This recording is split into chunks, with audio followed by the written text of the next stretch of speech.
On an opening exhibition night, I will say it's a little bit scary. Will people understand it?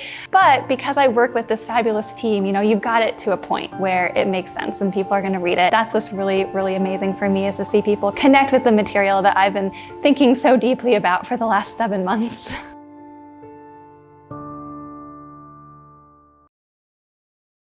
Could you pull up just the first section that people will encounter when they walk in? We're going to have the glass doors up front, our 38 star flag under a bonnet, and we'll have the image of fireworks behind it. And our introduction text is going to be on the outside glass. Yes. And that'll be a nice moment for people to kind of soak it in. The concept for 38 Star came in large part from the upcoming anniversary, celebrating Colorado's 150th birthday in 2026. But of course, that itself is not an exhibit. The very first goal that I had to meet was, what is the story? How can we tell this in a way that people will find interesting, that people will connect with and find relevant? So I dig into books, I dig into archives, and I realized statehood wasn't just a one-time thing. We didn't just waltz up and say, hey, we're Colorado and we want to be a state. It was a process that happened between 1859 and 1876. And so once I realized that, it was like, oh, well, but why didn't we become a state in 1859? Why didn't we become a state in 1865? Why are we the centennial state? Because of 1876. And that kind of helps shape the story from there. We're not just thinking about the words. We are also designing an entire experience. Our visual storytelling is absolutely just as important as the words we put on the wall. And what's really tremendous about History Colorado is that we are a museum that still has in-house designers. So I know what the story is about, and I start talking about mood and color and feeling. What do we want visitors to experience as they're walking through the space, and what do we want the main takeaway to be? I think we can think of a nice image that kind of just sets the tone. Maybe if we have coal mines over here, or we can think of something else that kind of resonates with the content on this wall. And we try to start fitting all of the text and the objects into the space and find a good flow that makes sense. And then we start figuring out interactives or fun features that are nice and big and graphic that'll draw people in, and where are the most important parts for people to really engage with. So that way we make sure people understand the story by the end of the exhibit.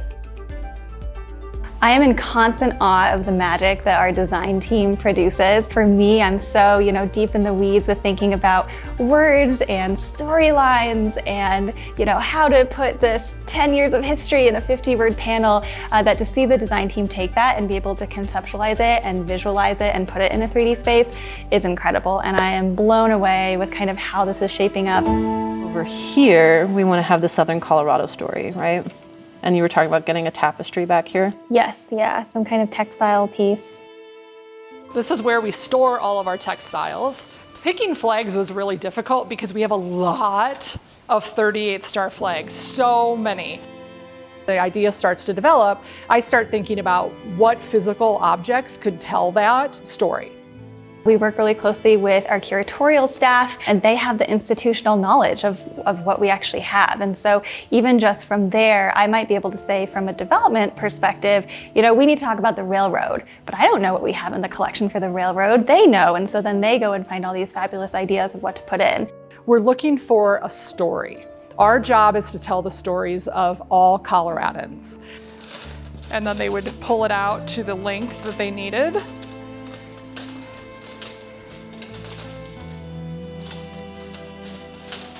And that's how they survey land.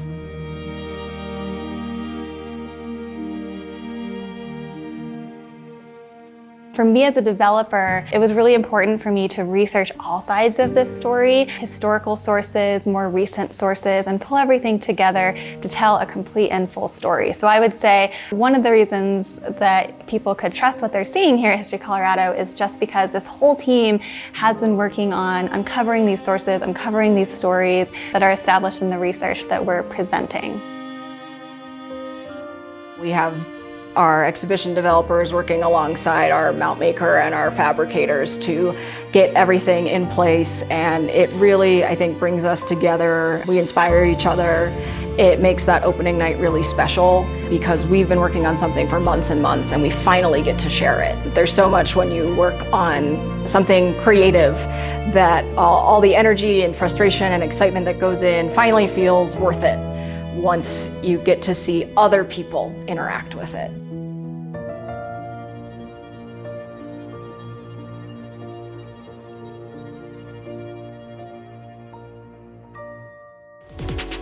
Stay elevated by subscribing to the city's YouTube page and stay tuned to our social media channels for more content. Don't miss our new episodes of Elevating Denver, premiering each month. Thanks for watching, Denver.